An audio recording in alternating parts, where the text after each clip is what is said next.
अस्सलाम वालेकुम dear students. आज हम एक्सरसाइज नंबर 1.6 का क्वेश्चन नंबर 5 उसे सॉल्व करेंगे। चले तो क्वेश्चन को सॉल्व करते हैं। क्वेश्चन की स्टेटमेंट में हमें गिवन है one acute angle of a right triangle is 12 degree more than twice the other acute angle. Find the acute angles of the right triangle. इसमें हमें एक राइट एंगल ट्रायंगल गिवन है जिसके हमने जो एक्यूट एंगल है वो मालूम करना है। चलिए तो क्वेश्चन को सॉल्व करते हैं।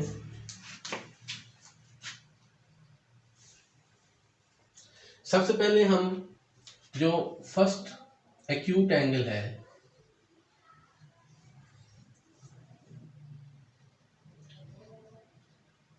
उसको लेट कर लेते हैं x, और जो सेकंड एक्यूट एंगल है उसको हम लेट कर लेते हैं y, और थर्ड एंगल जैसा कि इसमें गिवन है कि वो राइट एंगल ट्रायंगल है, वो क्या है जी 90 डिग्री का, जो कि हमें क्वेश्चन में गिवन है। तो हमने ये जो दो एक्यूट एंगल है यानी x और y जो हमने सपोज किए हैं ये मालूम करने हैं।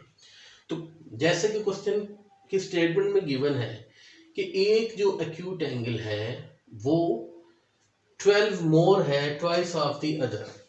तो यहाँ पे हमारे पास जो कंडीशन बनेगी हम लिखते हैं अकॉर्डिंग टू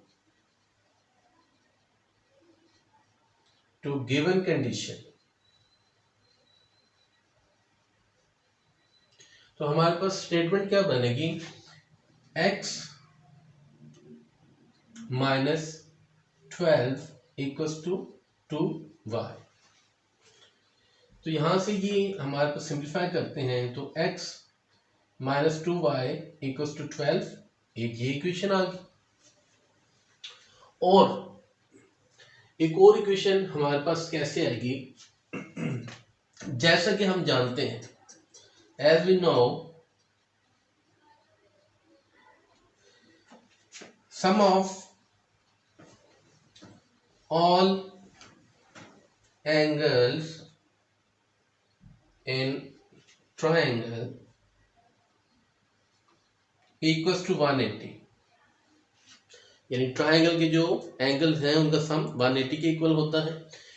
तो इसका मतलब क्या हुआ, x प्लस वाई और थर्ड एंगल जो कि हमें गिवन है वो है 90 इक्वल्स टू 180। तो यहां से हमारे पास जो इक्वेशन आ रही है 90 साइड पे आगे माइनस हो जाएगा, तो x plus Y equals to 90। ये दो इक्वेशन जो हैं हमारे पास सॉल्व होके आ गई। अब हम क्या करते हैं, जैसा कि हम जानते हैं कि हमने ये क्वेश्चन मैट्रिक इन्वर्जन मेथड से भी सॉल्व करना है और क्राइमर रूल से भी करना है। तो पहले हम इसको मैट्रिक इन्वर्जन मेथड से करते हैं। तो इक्वेशन हमारे पास क्या है, x minus 2y equals to 12 और x plus Y equals to 90। इनको हम मैट्रिक फॉर्म में लिखते हैं तो 1 माइनस 2 1 1, इस तरह x y और 12 90।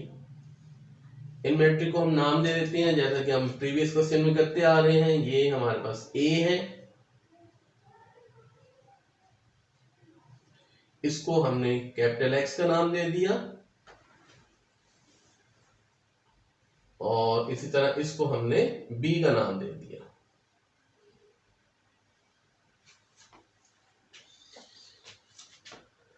AX इक्वल्स टू B, यानी ये A X और B हमने यहाँ पे पुट किया तो हमारे पास ये इक्वेशन बनी, और X is equal to A inverse B। अब यहाँ पे हमने सबसे पहले A इनवर्स मालूम करना है। A इनवर्स हम जानते हैं कि वो 1/A determinant into adjoint of A के इक्वल होता है। तो ए डिटर्मिनेंट मालूम करते हैं। ए डिटर्मिनेंट हमारे पास क्या आ रहा है, 1 - 2 1 1 जी। तो स्टूडेंट्स क्रॉस मल्टीप्लाई होंगे, 1 × 1 1 माइनस साइन, 1 × -2 -2। तो ये हमारे पास सॉल्व होके क्या आ जाएगा, 1 + 2 = 3, not equals to 0, therefore A inverse exists। इस तरह एडजॉइंट मालूम कर लेते हैं। एडजॉइंट हमारे पास क्या आएगा, एडजॉइंट ए जैसा कि हम जानते हैं कि उसमें हम इसके प्लेस चेंज करते हैं और इन एलिमेंट के हम साइन चेंज कर देते हैं। तो ये हमारे पास एडजॉइंट आ गया। तो ए इनवर्स हमारे पास क्या आ गया, 1/3 1 2 -1 and 1 जी। तो स्टूडेंट्स ये हमारे पास ए इनवर्स आ गया। अब हम इस ए इनवर्स की वैल्यू यहां पे पुट करते हैं। एक्स क्या है हमारे पास, एक्स एंड वाई।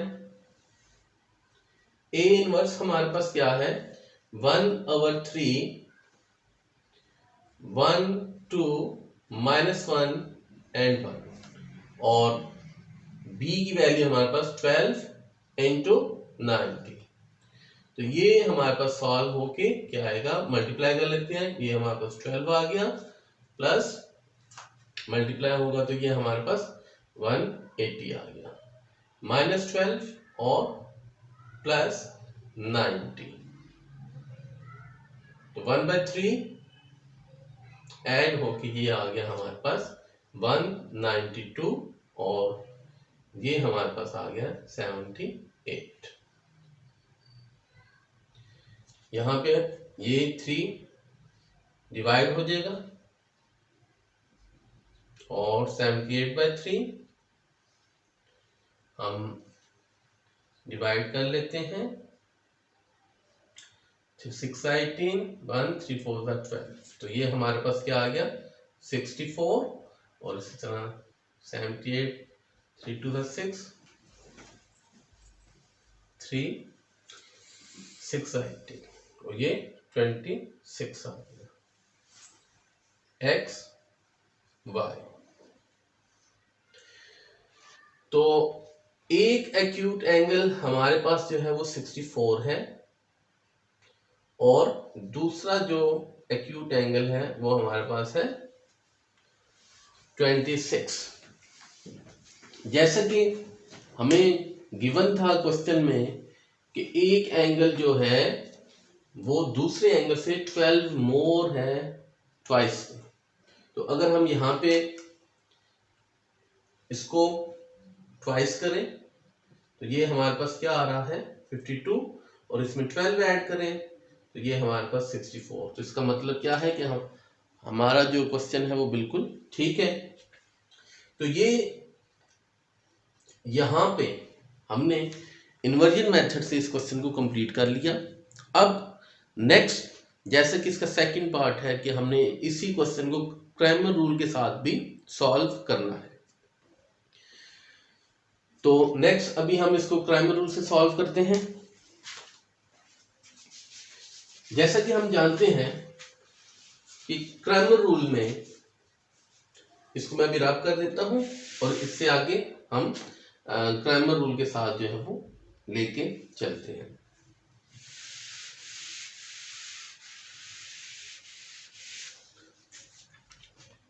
जैसा कि हमने यहाँ पे ए इनवर्स मालूम किया हुआ है, क्रैमर रूल में हम जानते हैं कि एक्स की जो वैल्यू है वो इक्वल होती है A1 determinant our A determinant और y की वैल्यू इक्वल होती है A2 determinant our A determinant.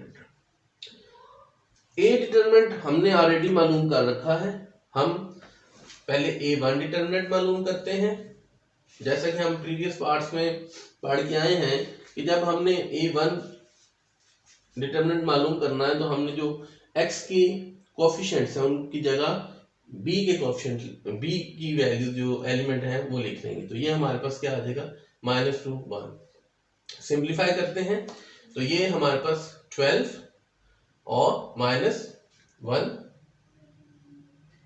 80, ये माइनस है, एक माइनस और ये प्लस हो जाएगा। तो ये हमारे पास क्या आ जाएगा 192। ये हमारे पास A1 डिटर्मिनेंट आ गया। इसी तरह A2 डिटर्मिनेंट मालूम करते हैं। जब हम A2 डिटर्मिनेंट मालूम करेंगे तो जो y के कोफिशिएंट हैं उनको हम छोड़ देंगे, उनकी जगह पे हम b के एलिमेंट जो है वो लिख लेंगे। तो ये हमारे पास सॉल्व होके 90 - 12, तो ये 78 आ गया जी। तो स्टूडेंट्स हमने A1 भी और A2 भी मालूम कर लिया। अब हम यहाँ पे वैल्यू पुट करके x और y मालूम कर लेंगे। तो ये 192 डिवाइडेड बाय 3, जैसा कि a डिटरमिनेंट हमारे पास 3 आया हुआ है। इसी तरह जो y है वो इक्वल होगा 78/3। कटिंग कर लेंगे और 3 6 18 और 3 4 12। तो x की वैल्यू हमारे पास क्या आ गई 64 और y भी इसी तरह 3 2 6 और 3 6 18 26। तो ये हमारा जो क्वेश्चन है वो कंप्लीट हो गया।